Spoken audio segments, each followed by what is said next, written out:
Hello and welcome.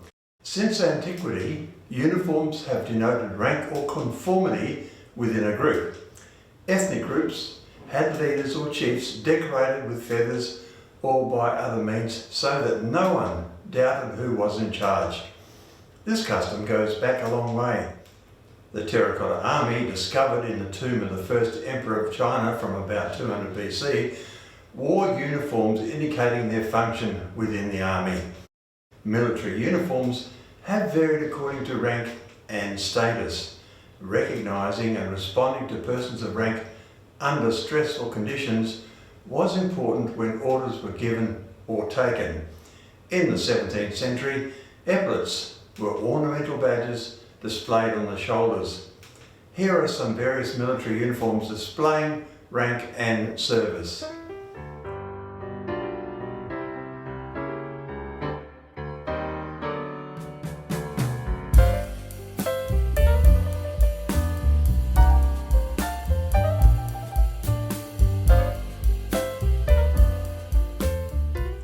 Before the 1930s, pilots wore clothing based on military tradition established during World War I. The military issued pilots practical and comfortable flight crew clothing. These consisted of leather bomber jackets with oversized front pockets to allow easy access to charts, scarves to keep the necks protected from cockpit drafts, khaki trousers, either black shoes or boots, and soft leather helmets.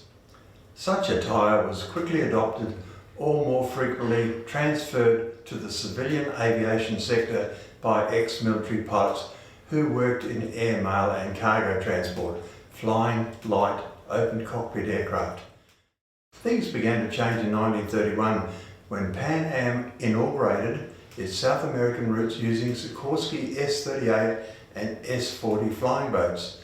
In 1939, regular weekly transatlantic passenger and airmail services commenced with the delivery of 6 large, long-range Boeing 314 flying boats delivered to Pan Am. The company decided to step away from the World War I military pilot look and dress its line pilots in an outfit closely resembling naval officer uniforms. The flight crews were just as much sea skippers as air pilots, seeing formally attired seafaring professionals in the pilot seat calmed nervous passengers.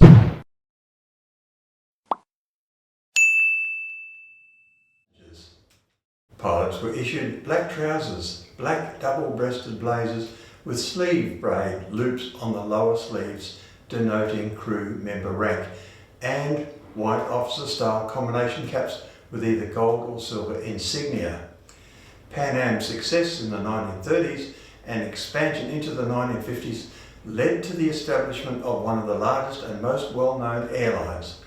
Many other operators, wishing to emulate Pan Am's success, adopted the slick look of the Pan Am pilot for their own crews. Pilots also wear a wing badge indicating their seniority and their qualification to fly. They generally follow the pattern of having the corporate logo in the centre. Since the 1980s, most commercial aircraft have operated with 2 pilots. Previously, crews might have included a flight engineer, navigator, and/or radio operator. Each crew member's uniform is decorated with insignia which, akin to naval uniforms, represents his or her duties on board the aircraft. The number of stripes on a pilot's uniform indicate their rank. Ranks are generally split into the following: training captain, captain, senior first officer, second officer, and cadet trainee. There is no worldwide standardisation of stripes across airlines. Different airlines choose to issue a different number of stripes to their pilots depending on their rank, which also varies on experience levels within the airline. For instance, a training captain has all the responsibilities of a normal captain, but also trains other pilots. A pilot who is new to the aircraft type or company will fly with a training captain until they reach the required standard. Hello ladies and gentlemen, welcome to the flight deck of the Airbus 380. my favorite aircraft. Despite a training captain being more senior than the rank of captain, they both wear the same number of stripes on their uniform. A captain is ultimately in charge of the aircraft, its crew and occupants, unless they are flying with the training captain. A captain wears 4 stripes. A senior first officer is someone who has over approximately 1,500 hours of total flight time.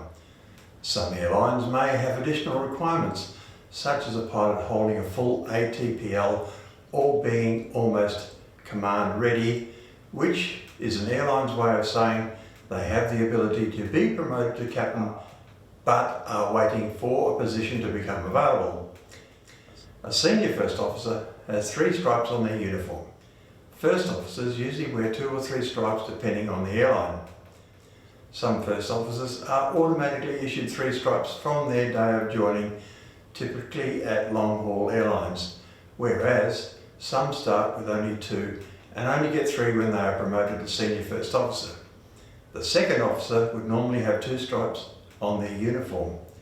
Cadet trainee pilots at flight school will often wear 1 stripe when they hold a commercial pilot's license, and then 2 stripes once their instrument rating is completed. So there you have it. Next time you meet a pilot, you can tell from a glance what experience and rank he or she possesses. Now for a quiz. Our attention turns to the uniforms that cabin crew wear. I'm going to show cabin crew from a number of airlines. See if you can tell which airline they fly for, because their uniforms, like those of the pilots, also tell a story. Answers are at the end.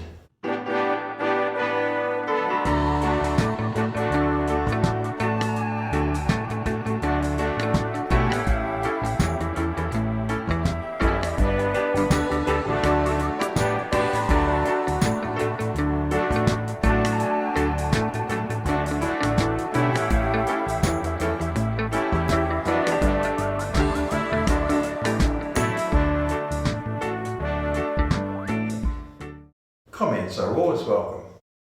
Thank you for watching. Please like and subscribe.